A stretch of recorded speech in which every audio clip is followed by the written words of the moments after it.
ಅಯೋಧ್ಯಾಕಾಂಡದ 63ನೇ ಸ್ವರ್ಗ. ದಶರಥನ ಶೋಕ. ಋಷಿಕುಮಾರನನ್ನು ವಧಿಸಿದ ವೃತ್ತಾಂತವನ್ನು ರಾಜನು ಕೌಸಲ್ಯಗೆ ಹೇಳಿದುದು. ಶೋಕದಿಂದ ನಾಶಗೊಳಿಸಲ್ಪಟ್ಟ ಬುದ್ಧಿಯಿಂದ ಕೂಡಿದ್ದ ದಶರಥನು ಮುಹೂರ್ತ ಕಾಲದ ನಂತರ ನಿದ್ರೆಯಿಂದ ಎಚ್ಚರಗೊಂಡು ಪುನಃ ಚಿಂತಾಪರನಾದನು.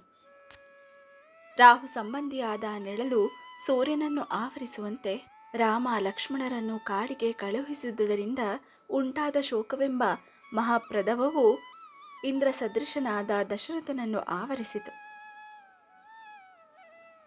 ಪತ್ನಿಯೊಡನೆ ಶ್ರೀರಾಮನು ಅರಣ್ಯಕ್ಕೆ ಹೊರಟು ಹೋಗಲಾಗಿ ತಾನಾಗಿಯೇ ತನ್ನ ಪ್ರಿಯ ಪುತ್ರನನ್ನು ಕಾಡಿಗಟ್ಟಲು ಕಾರಣವನ್ನು ಯೋಚಿಸುತ್ತಿದ್ದ ದಶರಥನು ತಾನು ಹಿಂದೆ ಮಾಡಿದ ದುಷ್ಕಾರ್ಯವನ್ನು ಪುನಃ ಸ್ಮರಿಸುತ್ತಾ ಆ ವಿಷಯವನ್ನೇ ಕಪ್ಪಾದ ಕಡೆಗಣ್ಣುಗಳಿಂದ ಕೂಡಿದ್ದ ಕೌಸಲ್ಯ ದೇವಿಗೂ ಹೇಳಲು ಬಯಸಿದನು.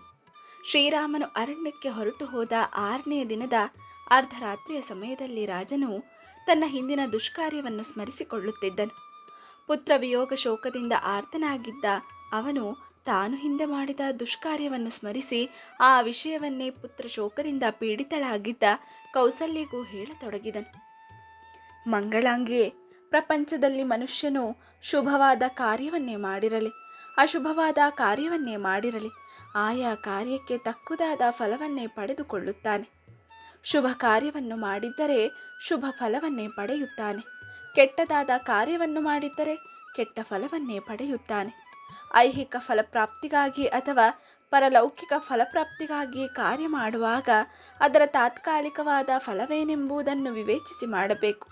ಒಂದು ಕಾರ್ಯದಿಂದ ಪ್ರಾಪ್ತವಾಗುವ ಫಲವೆಷ್ಟು ಅಥವಾ ದೋಷವೆಷ್ಟು ಎಂಬ ಫಲಾಫಲಗಳ ಗುರು ಲಾಘವಗಳನ್ನು ತಿಳಿಯದೆ ಕಾರ್ಯ ಮಾಡುವವನನ್ನು ವಿವೇಚನಾರಹಿತನಾದ ಬಾಲನೆಂದು ತಿಳಿದವರು ಹೇಳುತ್ತಾರೆ. ಮುಂದಿನ ಫಲವನ್ನು ಯೋಚಿಸದೆ ತಾತ್ಕಾಲಿಕವಾದ ಫಲಕ್ಕೆ ಮಾರು ಹೋಗುವವನು ಭವಿಷ್ಯವು ಚಿಂತಾಜನಕವಾದುದೆಂದು ಆ ದೃಷ್ಟಾಂತದಿಂದ ನಿರೂಪಿಸಬಹುದಾಗಿದೆ. ಮುತ್ತುಗದ ಮರದ ಸ್ವರೂಪವೇನೆಂಬುದನ್ನು ತಿಳಿಯದ ಮನುಷ್ಯನೊಬ್ಬನು ಅವುಗಳ ಕೆಂಪಾದ ನಯನ ಮನೋಹರವಾದ ಹೂಗಳನ್ನು ನೋಡಿ ಮಾರು ಹೋಗಿ ತನ್ನ ತೋಟದಲ್ಲಿದ್ದ ಮಾವಿನ ಮರಗಳನ್ನೆಲ್ಲ ಕಡಿದು ಮುತ್ತುಗದ ಸಸಿಗಳನ್ನೇ ನೆಟ್ಟು ಬೆಳೆಸುತ್ತಾನೆ. ತತ್ಫಲವಾಗಿ ನಯನ ಮನೋಹರವಾದ ಹೂಗಳೇನೋ ಬಿಡುತ್ತವೆ, ಆದರೆ ಮಾವಿನ ಹಣ್ಣುಗಳಂತೆ ಸಿಹಿಯಾದ ಹಣ್ಣುಗಳು ಮುತ್ತುಗದ ಮರದಲ್ಲಿ ಬಿಡುವುದಿಲ್ಲ. ಇದರಿಂದಾಗಿ ಅವನು ಬಹಳ ಸಂಕಟ ಪಡುತ್ತಾನೆ. ಆದುದರಿಂದ ತಾತ್ಕಾಲಿಕವಾದ ಆನಂದಕ್ಕಾಗಿ ವಿವೇಚನಾರಹಿತವಾದ ಕಾರ್ಯವನ್ನು ಮಾಡಬಾರದು. ಯಾವುದಾದರೂ ಕಾರ್ಯದ ನಿಶ್ಚಿತವಾದ ಫಲವೇನೆಂಬುದನ್ನು ಯೋಚಿಸದೆ ಮಾಡಿಬಿಟ್ಟರಾಯಿತೆಂಬ ಧಾವಂತದಿಂದ ಕಾರ್ಯ ಮಾಡುವವನು ಮುತ್ತುಗದ ಮರಕ್ಕೆ ನೀರೆರೆದು ಪೋಷಿಸಿದವನಂತೆ ಫಲ ಸಮಯದಲ್ಲಿ ದುಃಖ ಪಡಬೇಕಾಗುತ್ತದೆ. ಅವನು ಮಾಡಿದ ಕಾರ್ಯವು ವ್ಯರ್ಥವಾಗುತ್ತದೆ ಅಥವಾ ಕೆಟ್ಟ ಪರಿಣಾಮವನ್ನುಂಟು ಮಾಡುತ್ತದೆ. ಕೌಸಲ್ಯೆ, ನಾನೇ ಅಂಥ ಮೂರ್ಖತನದ ಕಾರ್ಯವನ್ನು ಮಾಡಿದ್ದೇನೆ. ಮಾವಿನ ತೋಪನ್ನು ಕತ್ತರಿಸಿ ಮುತ್ತುಗದ ತೋಪನ್ನು ನೀರೆರೆದು ಬೆಳೆಸಿದ್ದೇನೆ. ಫಲಾಭಿಸಂಧಿಯ ಕಾಲದಲ್ಲಿ ಶ್ರೀರಾಮನನ್ನು ಕಾಡಿಗಟ್ಟಿ ಈಗ ಅದಕ್ಕಾಗಿ ದುರ್ಮತಿಯಾದ ನಾನು ದುಃಖ ಪಡುತ್ತಿದ್ದೇನೆ. ದೇವಿ, ಹಿಂದಿನದೊಂದು ಪ್ರಸಂಗವನ್ನು ಹೇಳುವೆನು ಕೇಳು. ನಾನಿನ್ನು ಧನುರ್ವಿದ್ಯೆಯನ್ನು ಅಭ್ಯಸಿಸುತ್ತಿದ್ದಾಗ ಬಾಲಕನಾಗಿದ್ದಾಗಲೇ ರಾಜಕುಮಾರನು ಶಬ್ದವೇದಿಯ ಧನುರ್ವಿದ್ಯೆಯಲ್ಲಿ ಮಹಾಚತುರ ಎಂಬ ಕೀರ್ತಿಯನ್ನು ಗಳಿಸಿದ್ದೆನು. ನನ್ನ ಪಾಪ ಕಾರ್ಯಕ್ಕೆ ಆ ಶಬ್ದವೇದಿತ್ವವೇ ಮೂಲವಾಯಿತು. ಅರಿವಿಲ್ಲದ ಹುಡುಗನಿಂದ ಕುಡಿಯಲ್ಪಟ್ಟ ವಿಷವು ಹೇಗೆ ಅವನ ಅವಸಾನಕ್ಕೆ ಕಾರಣವಾಗುವುದೋ ಹಾಗೆ ಶಬ್ದವು ಯಾವುದೆಂಬ ಅರಿವಿಲ್ಲದೆ ಮಾಡಿದ ದುಷ್ಕೃತ್ಯವು ನನ್ನ ಈ ಮಹಾ ದುಃಖಕ್ಕೆ ಕಾರಣವಾಗಿದೆ. ನನ್ನ ಈ ದುಃಖಕ್ಕೆ ನಾನೇ ಕಾರಣನು, ಬೇರೆ ಯಾರೂ ಕಾರಣರಲ್ಲ. ಮನುಷ್ಯನೊಬ್ಬನು ಮುತ್ತುಗದ ಹೂವನ್ನು ನೋಡಿ ವಿಮೋಹಿತನಾಗಿ ಅದರಲ್ಲಿ ಲಭಿಸುವ ಫಲದ ವಿಷಯವಾಗಿ ಸ್ವಲ್ಪವೂ ಯೋಚಿಸದೆ ನೀರೆರೆದು ಪೋಷಿಸುವಂತೆ ನಾನು ಶಬ್ದಲಕ್ಷ್ಯ ಭೇದನದ ವಿದ್ಯೆಯನ್ನು ಶ್ರದ್ಧೆಯಿಂದ ಕಲಿತೆನು. ಅದರ ಪರಿಣಾಮವೇನೆಂಬುದನ್ನು ಸ್ವಲ್ಪವಾದರೂ ಯೋಚಿಸಲೇ ಇಲ್ಲ. ಅದರಿಂದಾಗಿ ಮುತ್ತುಗದ ಮರವನ್ನು ನೀರೆರೆದು ಪೋಷಿಸಿದವನಿಗೆ ಸಿಕ್ಕುವ ಫಲವೇ ನನಗೂ ಲಭಿಸಿತು. ದೇವಿ, ಆಗಿನ್ನೂ ನನ್ನ ಮದುವೆಯಾಗಿರಲಿಲ್ಲ, ನಿನ್ನ ಕೈ ಹಿಡಿದಿರಲಿಲ್ಲ. ಯುವರಾಜನಾಗಿದ್ದೆನು. ಸ್ವೇಚ್ಛೆಯಿಂದ ಸರ್ವತ್ರ ಸಂಚರಿಸುತ್ತಿದ್ದೆನು. ಮದ ಕಾಮಗಳಿಗೆ ಉತ್ತೇಜಕವಾದ ವರ್ಷಕಾಲವು ಪ್ರಾಪ್ತವಾಯಿತು. ಸೂರ್ಯನು ಕಿರಣಗಳಿಂದ ಭೂಮಿಯಲ್ಲಿರುವ ಸಸ್ಯಗಳನ್ನು ಬಾಡಿಸುತ್ತಾ ಪ್ರಪಂಚದ ಪ್ರಾಣಿಗಳನ್ನು ಸಂತಾಪಗೊಳಿಸುತ್ತಾ ದಕ್ಷಿಣ ದಿಕ್ಕಿನೆಡೆಗೆ ವಾಲಿದನು. ನೀರಿನಿಂದ ಕೂಡಿದ ಮೇಘಗಳು ಆಕಾಶದಲ್ಲಿ ಕಾಣಿಸಿಕೊಂಡವು. ಬಿಸಿಲಿನ ಬೇಗೆಯು ಕಡಿಮೆಯಾಯಿತು. ಕಪ್ಪೆಗಳು, ಸಾರಂಗಗಳು, ಚಾತಕ ಪಕ್ಷಿಗಳು, ನವಿಲುಗಳು ಸಂತಸದಿಂದ ನಲಿದಾಡತೊಡಗಿದವು. ಮಳೆಯ ದೆಸೆಯಿಂದಾಗಿ ತೊಯ್ದು ಹೋಗಿದ್ದ ರೆಕ್ಕೆಗಳಿಂದ ಕೂಡಿದ್ದ ಪಕ್ಷಿಗಳು ಪ್ರಾಯಶ್ಚಿತಾರ್ಥವಾಗಿ ಸ್ನಾನ ಮಾಡುತ್ತಿರುವವೋ ಎಂಬಂತೆ ಕಾಣುತ್ತಿದ್ದವು. ತೊಯ್ದು ಹೋಗಿದ್ದ ಆ ಅವಸ್ಥೆಯಲ್ಲಿಯೇ ಪಕ್ಷಿಗಳು ಮಳೆ ಗಾಳಿಯಿಂದ ರೆಂಬೆಗಳೆಲ್ಲ ಅಳ್ಳಾಡುತ್ತಿದ್ದ ವೃಕ್ಷಗಳಲ್ಲಿ ಸೇರಿಕೊಳ್ಳುತ್ತಿದ್ದವು. ಬಿದ್ದಿರುವ ಮತ್ತು ಬೀಳುತ್ತಿರುವ ಮಳೆಯಿಂದ ತೊಯ್ದು ಹೋಗಿದ್ದ ಮತ್ತು ತೊಯ್ದು ಹೋಗುತ್ತಿದ್ದ ಮದಿಸಿದ ಆನೆಯು ಅಲೆಗಳಿಲ್ಲದ ಸಮುದ್ರದಂತೆಯೂ ನೆನೆದು ಹೋದ ಪರ್ವತದಂತೆಯೂ ಕಾಣುತ್ತಿದ್ದಿತು. ಪರ್ವತದಲ್ಲಿ ಬಿಳುಪಾಗಿಯೂ ಕೆಂಪಾಗಿಯೂ ಇದ್ದ ಅನೇಕಾನೇಕ ಖನಿಜಗಳಿದ್ದವು. ಅವುಗಳ ಮೇಲೆ ಹರಿದು ಬರುತ್ತಿದ್ದ ನೀರು ಬಿಳುಪಾಗಿಯೂ ಮತ್ತು ಕೆಂಪಾಗಿಯೂ ಇರುವ ಪ್ರವಾಹದಂತೆ ಕಾಣುತ್ತಿದ್ದಿತು. ಧಾತುಗಳಿಲ್ಲದ ಕಡೆಗಳಲ್ಲಿ ಹರಿದು ಬರುತ್ತಿದ್ದ ನೀರು ಸ್ವಚ್ಛವಾಗಿ ಕಾಣುತ್ತಿದ್ದಿತು. ಕೆಲವೆಡೆಗಳಲ್ಲಿ ಭಸ್ಮದಿಂದ ಮಿಶ್ರಿತವಾಗಿ ಹರಿದು ಬರುತ್ತಿದ್ದ ಬೂದು ಬಣ್ಣದ ಪ್ರವಾಹದಂತೆ ಕಾಣುತ್ತಿದ್ದಿತು. ಪರ್ವತದ ಮೇಲಿನಿಂದ ಹರಿದು ಬರುತ್ತಿದ್ದ ಬಣ್ಣ ಬಣ್ಣಗಳ ಆ ಪ್ರವಾಹಗಳನ್ನು ನೋಡಿದರೆ ಬಣ್ಣ ಬಣ್ಣಗಳ ಹಾವುಗಳೇನಾದರೂ ಪರ್ವತದ ಮೇಲಿನಿಂದ ಹರಿದು ಬರುತ್ತಿವೆಯೋ ಎಂಬಂತೆ ಕಾಣುತ್ತಿದ್ದಿತು. ಅಂತಹ ಅತ್ಯಂತ ಸುಖಕರವಾದ ವರ್ಷ ಋತುವಿನಲ್ಲಿ ನಾನು ಧನುರ್ಬಾಣಗಳನ್ನು ಹಿಡಿದು ಕವಚವನ್ನು ಧರಿಸಿ ರಥದಲ್ಲಿ ಕುಳಿತು ಬೇಟೆಯಾಡುವ ಆಶಯದಿಂದ ಸರಯೂ ನದಿಯ ಪಕ್ಕದಲ್ಲೇ ಹೊರಟೆನು.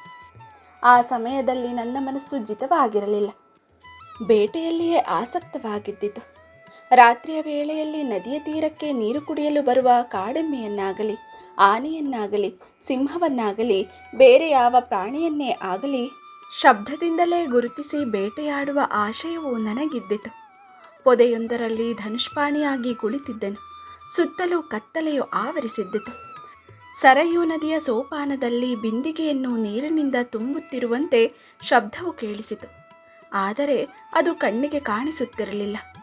ಆನೆಯು ಶಬ್ದ ಮಾಡುತ್ತಾ ನೀರು ಕುಡಿಯುತ್ತಿರಬಹುದೆಂದು ನಾನು ಊಹಿಸಿದೆನು. ಅದನ್ನು ಬೇಟೆಯಾಡಬೇಕೆಂಬ ಮನಸ್ಸಾಯಿತು. ಒಡನೆ ಸರಯೂ ನದಿಯ ಸೋಪಾನದಲ್ಲಿ ಕೇಳಿಬರುತ್ತಿದ್ದ ಶಬ್ದವನ್ನೇ ಲಕ್ಷೀಕರಿಸಿ ಸರ್ಪಸದೃಶವಾಗಿದ್ದ ನಿಶಿತವಾಗಿದ್ದ ಬಾಣವನ್ನು ಧನುಸ್ಸಿನಲ್ಲಿ ಹೂಡಿ ಹೆದೆಯನ್ನೇರಿಸಿ ಬಿಟ್ಟು ಬಿಟ್ಟೆನು. ಮರುಕ್ಷಣದಲ್ಲಿಯೇ ವನವಾಸಿಯಾದ ಮನುಷ್ಯನೊಬ್ಬನ ಕೂಗು ಆ ರಾತ್ರಿಯಲ್ಲಿ ನನಗೆ ಬಹಳ ಸ್ಪಷ್ಟವಾಗಿ ಕೇಳಿಸಿತು.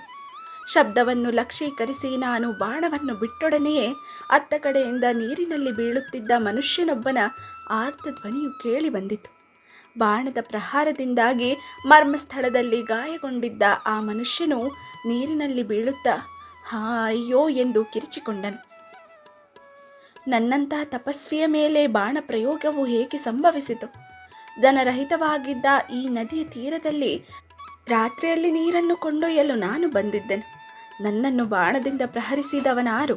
ನಾನವನಿಗೆ ಯಾವ ಅಪಕಾರವನ್ನು ಮಾಡಿದ್ದೆನು? ಪರಪೀಡೆ ಏನೆಂಬುದನ್ನು ನಾನು ಸಂಪೂರ್ಣವಾಗಿ ತ್ಯಜಿಸಿದ್ದೇನೆ. ಈ ಕಾಡಿನಲ್ಲಿ ಸಿಕ್ಕುವ ಗೆಡ್ಡೆ ಗೆಣಸುಗಳಿಂದಲೇ ಜೀವನವನ್ನು ನಿರ್ವಹಿಸುತ್ತಿದ್ದೇನೆ. ಇಂತಹ ಅಹಿಂಸಾ ವ್ರತಪಾಲಕನಾದ ಋಷಿಯಾದ ನನ್ನನ್ನು ಬಾಣ ಪ್ರಯೋಗ ಮಾಡಿ ವಧಿಸಬೇಕಾದ ಕಾರಣವಾದರೂ ಏನಿದ್ದಿತು? ಅಥವಾ ನನ್ನನ್ನು ಕೊಂದುದರಿಂದ ಪ್ರಯೋಜನವಾದರೂ ಏನಿರುವುದು? ಭಾರವಾದ ಜಟೆಯೊಂದರ ಹೊರತಾಗಿ ನನ್ನಲ್ಲಿ ಬೆಲೆ ಬಾಳುವ ಮತ್ತಾವ ವಸ್ತುಗಳೂ ಇಲ್ಲ. ನಾನುಡುವ ಬಟ್ಟೆಗಳೋ ನಾರುಮುಡಿ ಮತ್ತು ಕೃಷ್ಣಾಜಿನಗಳು. ಇವುಗಳಿಂದ ಯಾರಿಗೂ ಯಾವ ಪ್ರಯೋಜನವೂ ಇಲ್ಲ. ಹೀಗಿರುವಾಗ ನನ್ನನ್ನು ವಧೆ ಮಾಡಿರುವವನ ಆಶಯವಾದರೂ ಏನಿರಬಹುದು? ಅಥವಾ ನಾನು ನನ್ನ ಜೀವಿತದಲ್ಲಿ ಯಾವಾಗಲಾದರೂ ಯಾರಿಗಾದರೂ ಯಾವುದಾದರೂ ಅಪಕಾರ ಮಾಡಿದ್ದೇನೆ? ನನಗಂತೂ ಮತ್ತೊಬ್ಬರಿಗೆ ಅಪಕಾರವನ್ನೆಸಗಿದ ಸ್ಮರಣೆಯೇ ಇಲ್ಲ. ನಿಷ್ಫಲವಾದ ಈ ಕಾರ್ಯವು ಅನರ್ಥಕ್ಕೆ ಕಾರಣವಾಗುವುದಲ್ಲ. ಅಯ್ಯೋ, ಪ್ರಪಂಚದಲ್ಲಿ ಗುರುಪತ್ನಿಯೊಡನೆ ಸಮಾಗಮ ಮಾಡಿದವನನ್ನು ಜನರು ಯಾವ ರೀತಿಯಲ್ಲಿ ಗೌರವಿಸುವುದಿಲ್ಲವೋ ಹಾಗೆಯೇ ನನ್ನನ್ನು ನಿಷ್ಕಾರಣವಾಗಿ ಕೊಂದಿರುವ ಈ ಮನುಷ್ಯನನ್ನು ಜನರು ಗೌರವಿಸುವುದಿಲ್ಲ. ನನ್ನ ಜೀವಿತವು ಕೊನೆಗೊಂಡುದಕ್ಕಾಗಿ ನಾನು ಪರಿತಾಪ ಪಡುವುದಿಲ್ಲ. ನನ್ನನ್ನೇ ಆಶ್ರಯಿಸಿಕೊಂಡಿರುವ ತಂದೆ ತಾಯಿಗಳ ವಿಷಯವಾಗಿ ದುಃಖಿಸುತ್ತಿದ್ದೇನೆ. ಆ ವೃದ್ಧ ದಂಪತಿಗಳನ್ನು ನಾನು ಬಹಳ ಕಾಲದಿಂದ ಪೋಷಿಸಿ ಆರಾಧಿಸುತ್ತಿದ್ದೇನೆ. ನಾನು ಸತ್ತು ಹೋದ ನಂತರ ಅವರೇನು ಮಾಡುವರು? ಅವರು ನನ್ನಂತೆಯೇ ಪ್ರಾಣತ್ಯಾಗ ಮಾಡಬೇಕಾಗುವುದು. ಅಯ್ಯೋ, ಒಂದೇ ಬಾಣ ಪ್ರಹಾರದಿಂದ ನಾವು ಮೂವರೂ ಹತರಾದೆವು. ಜಿತೇಂದ್ರಿಯನಲ್ಲದ ಸ್ವೇಚ್ಛಾವೃತ್ತಿಯಿಂದಿರುವ ಯಾವ ಮೂರ್ಖನಿಂದ ನಾವೆಲ್ಲರೂ ಹತರಾಗಿ ಹೋದೆವು. ದೇವಿ, ಧಾರ್ಮಿಕನಾಗಿ ಬಾಳಬೇಕೆಂಬ ಆಕಾಂಕ್ಷೆಯಿಂದಿದ್ದ ನಾನು ಕರುಣಾಜನಕವಾದ ಆ ಮಾತುಗಳನ್ನು ಕೇಳಿದೊಡನೆಯೇ ಅತ್ಯಂತ ವ್ಯಥಿತನಾದೆನು. ನನ್ನ ಕೈಯಲ್ಲಿದ್ದ ಧನುರ್ಬಾಣಗಳು ಜಾರಿ ಕೆಳಗೆ ಬಿದ್ದವು. ಆ ಕಾಳರಾತ್ರಿಯಲ್ಲಿ ಬಹಳವಾಗಿ ವಿಲಪಿಸುತ್ತಿದ್ದ ಆ ಋಷಿಯ ದೀನವಾದ ಮಾತುಗಳನ್ನು ಕೇಳುತ್ತಿದ್ದಂತೆ ನನ್ನ ಬುದ್ಧಿಯು ಭ್ರಮಿಸಿತು. ಶೋಕದ ಆಧಿಕ್ಯದಿಂದಾಗಿ ಮೂರ್ಛಿತನೂ ಆದೆನು. ಸ್ವಲ್ಪ ಹೊತ್ತಿನಲ್ಲಿಯೇ ಚೇತರಿಸಿಕೊಂಡೆನು. ಆ ಸಮಯದಲ್ಲಿ ನನ್ನ ಸತ್ವವೆಲ್ಲವೂ ಉಡುಗಿ ಹೋಗಿದ್ದಿತು. ಮನಸ್ಸು ಕಲುಷಿತವಾಗಿದ್ದಿತು. ರೋದನವು ಕೇಳಿ ಬರುತ್ತಿದ್ದ ಸರಯೂ ನದಿಯ ಸಮೀಪಕ್ಕೆ ಧಾವಿಸಿದೆನು. ಅಲ್ಲಿ ನನ್ನ ಬಾಣದ ಪ್ರಹಾರದಿಂದ ಪ್ರಹೃತನಾಗಿ ಬಿದ್ದಿದ್ದ ಋಷಿಕುಮಾರನನ್ನು ನೋಡಿದೆನು. ಅವನ ಜಟೆಯು ಬಿಚ್ಚಿ ಹೋಗಿದ್ದಿತು. ಬಿಂದಿಗೆಯು ಕೆಳಗೆ ಬಿದ್ದು ನೀರೆಲ್ಲವೂ ಚೆಲ್ಲಿ ಹೋಗಿದ್ದಿತು. ಅವನ ಶರೀರವು ಧೂಳಿನಿಂದ ಮುಚ್ಚಿ ಹೋಗಿದ್ದಿತು. ರಕ್ತದಿಂದ ತೊಯ್ದಿದ್ದಿತು. ಬಾಣದ ಆಘಾತದಿಂದ ಪೀಡಿತನಾಗಿ ಸಂಕಟ ಪಡುತ್ತಿದ್ದನು. ಭಯಗೊಂಡಿದ್ದ ಮತ್ತು ಅಸ್ವಸ್ಥವಾದ ಮನಸ್ಸಿನಿಂದ ಕೂಡಿದ ನನ್ನನ್ನವನು 2 ಕಣ್ಣುಗಳಿಂದಲೂ ತೀಕ್ಷ್ಣವಾಗಿ ನೋಡಿದನು. ತನ್ನ ತೇಜಸ್ಸಿನಿಂದಲೇ ನನ್ನನ್ನು ದಹಿಸಿ ಬಿಡುವನೋ ಎಂಬಂತೆ ನನ್ನನ್ನು ವೀಕ್ಷಿಸುತ್ತಾ ಅತ್ಯಂತ ಕ್ರೂರವಾದ ಈ ಮಾತುಗಳನ್ನಾಡಿದನು. ಮಹಾರಾಜ, ಅರಣ್ಯದಲ್ಲಿ ಗೆಡ್ಡೆ ಗೆಣಸುಗಳನ್ನು ತಿಂದು ಜೀವಿಸುತ್ತಿರುವ ನಾನು ನಿನಗೆ ಯಾವ ಅಪರಾಧವನ್ನು ಮಾಡಿದೆನು? ಮಾತಾ ಪಿತೃಗಳಿಗಾಗಿ ನೀರನ್ನೊಯ್ಯಲು ಸರಯೂ ನದಿಗೆ ಬಂದ ನಿರಪರಾಧಿಯಾದ ನನ್ನನ್ನು ಬಾಣದಿಂದ ಪ್ರಹರಿಸಿರುವೆ. ಒಂದೇ ಬಾಣದಿಂದ ಮರ್ಮಸ್ಥಳವನ್ನು ಭೇದಿಸಿ ನನ್ನನ್ನು ಕೊಲ್ಲಲಾಗಿ ಅಂಧರಾದ ನನ್ನ ತಂದೆ ತಾಯಿಗಳನ್ನು ಕೊಂದಂತಾಗಿದೆ.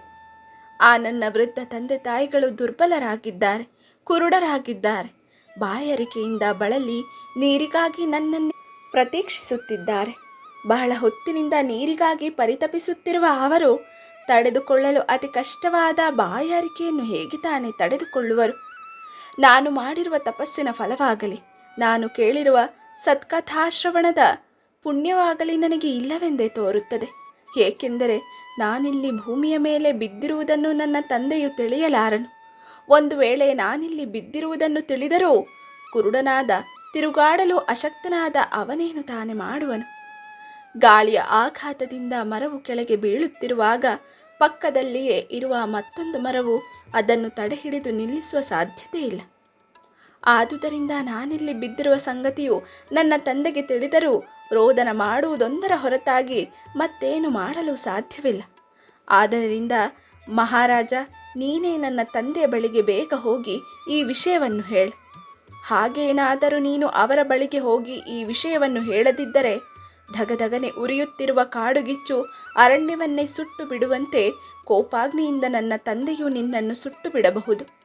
ನನ್ನ ತಂದೆಯ ಆಶ್ರಮವು ಇದೇ ಕಾಲುದಾರಿಯಲ್ಲಿ ಹೋದರೆ ಸಿಗುತ್ತದೆ. ಇಲ್ಲಿಗೆ ಬಹಳ ಹತ್ತಿರದಲ್ಲೇ ಇದೆ. ಅಲ್ಲಿಗೆ ನೀನು ಹೋಗಿ ಅವನು ಕುಪಿತನಾಗಿ ಶಾಪ ಕೊಡದ ರೀತಿಯಲ್ಲಿ ವಿನಯ ಸಾಂತ್ವನಗಳಿಂದ ಅವನನ್ನು ಸಮಾಧಾನಗೊಳಿಸು. ನನ್ನ ಮರ್ಮಸ್ಥಳದಲ್ಲಿ ನೆಟ್ಟಿಕೊಂಡಿರುವ ಈ ಬಾಣವನ್ನು ಕಿತ್ತುಬಿಡು. ಮೃದುವಾಗಿಯೂ ಎತ್ತರವಾಗಿಯೂ ಇರುವ ತೀರ ಪ್ರದೇಶವನ್ನು ವೇಗವಾದ ನದಿಯ ಪ್ರವಾಹವು ಕೊರೆದು ಹಾಕುವಂತೆ ಈ ಬಾಣವು ನನ್ನ ಮರ್ಮಸ್ಥಳವನ್ನು ಕೊರೆದು ಯಾತನೆಯನ್ನುಂಟು ಮಾಡುತ್ತಿದೆ. ದೇವಿ, ಋಷಿಕುಮಾರನೇನೋ ಯಾತನೆಯನ್ನು ಸಹಿಸಲಾರದೆ ಮರ್ಮಸ್ಥಳದಲ್ಲಿ ಚುಚ್ಚಿಕೊಂಡಿದ್ದ ಬಾಣವನ್ನು ತೆಗೆಯಲು ಹೇಳಿದನು. ಆದರೆ ಆ ಬಾಣವಿರುವವರೆಗೂ ಪ್ರಾಣಗಳು ಋಷಿಕುಮಾರನಲ್ಲಿರುತ್ತವೆ. ಬಾಣವನ್ನು ಕಿತ್ತೊಡನೆಯೇ ಬಾಣದ ಜೊತೆಯಲ್ಲಿ ಅವನ ಪ್ರಾಣಗಳು ಹೋಗುತ್ತವೆ.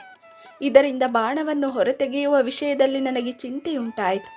ಬಹಳ ದುಃಖಿತನಾಗಿದ್ದ, ದೀನನಾಗಿದ್ದ ಮತ್ತು ಶೋಕಾತುರನಾಗಿದ್ದ ನನ್ನ ಚಿಂತೆಯೇನೆಂಬುದನ್ನು ಋಷಿಕುಮಾರನು ಗಮನಿಸಿದನು. ಈ ಸಮಯದಲ್ಲವನು ಬಾಣದ ಪೆಟ್ಟಿನಿಂದ ಬಹಳವಾಗಿ ಪರಿತಪಿಸುತ್ತಿದ್ದನು. ಅತ್ಯಂತ ಆರ್ತನಾದವನಂತೆ ಬಹಳ ಕಷ್ಟದಿಂದ ಹೇಳಿದನು, ಮಹಾರಾಜ, ನಾನು ಮರಣದ ಸನಿಹದಲ್ಲಿದ್ದೇನೆ. ಕಣ್ಣುಗುಡ್ಡೆಗಳು ಮೇಲಕ್ಕೆ ಸಿಕ್ಕಿಕೊಂಡಿವೆ. ನಿಶ್ಚೇಷ್ಟನಾಗಿ ಬಿದ್ದಿದ್ದೇನೆ. ಯಮನ ಅರಮನೆಗೆ ಹೋಗುವುದರಲ್ಲಿದ್ದೇನೆ. ಆದರೂ ಧೈರ್ಯದಿಂದ ನನ್ನ ಶೋಕವನ್ನು ಸಹಿಸಿಕೊಂಡು ಸ್ಥಿರಚಿತ್ತನಾಗಿ ಈ ಮಾತನ್ನು ಹೇಳುತ್ತಿದ್ದೇನೆ. ಬ್ರಾಹ್ಮಣನ ಹತ್ಯೆಯನ್ನು ಮಾಡಿದ ಪಾಪವು ಸಂಭವಿಸುವುದೆಂಬ ಭಯವನ್ನು ನಿನ್ನ ಹೃದಯದಿಂದ ದೂರೀಕರಿಸು. ನಾನು ಬ್ರಾಹ್ಮಣನಲ್ಲ, ಬ್ರಹ್ಮಹತ್ಯೆ ಮಾಡಿದೆನೆಂಬ ಮನೋವ್ಯಥೆಯು ನಿನಗುಂಟಾಗದಿರಲಿ. ನನ್ನ ತಂದೆಯು ವೈಶ್ಯ ಜಾತಿಯವನು, ತಾಯಿಯು ಶೂದ್ರ ಜಾತಿಯವಳು. ಆ ದಂಪತಿಗಳ ಮಗನು ನಾನು. ಈಗಲಾದರೂ ನನ್ನ ಮರ್ಮಸ್ಥಳದಲ್ಲಿ ಚುಚ್ಚಿಕೊಂಡಿರುವ ಬಾಣವನ್ನು ಕಿತ್ತು ಹಾಕು. ದೇವಿ, ಆ ಋಷಿಕುಮಾರನು ಬಹಳ ಕಷ್ಟದಿಂದ ಇಷ್ಟು ಮಾತುಗಳನ್ನು ಹೇಳಿದನು. ಮರ್ಮಸ್ಥಳಕ್ಕೆ ಬಾಣವು ನೆಟ್ಟುದರ ನೋವಿನಿಂದ ಅವನು ಹೊರಳಾಡುತ್ತಿದ್ದನು. ಆಗಾಗ ಕೈಕಾಲುಗಳನ್ನು ಒದರುತ್ತಿದ್ದನು. ಒಮ್ಮಿಂದೊಮ್ಮೆ ಗಡಗಡನೆ ನಡುಗುತ್ತಿದ್ದನು. ಈ ಪರಿಯಲ್ಲಿ ಬಹಳವಾಗಿ ಕಷ್ಟಪಡುತ್ತಿದ್ದ ಋಷಿಕುಮಾರನ ಮರ್ಮಸ್ಥಳದಿಂದ ಬಾಣವನ್ನು ಕಿತ್ತು ಬಿಟ್ಟೆನು.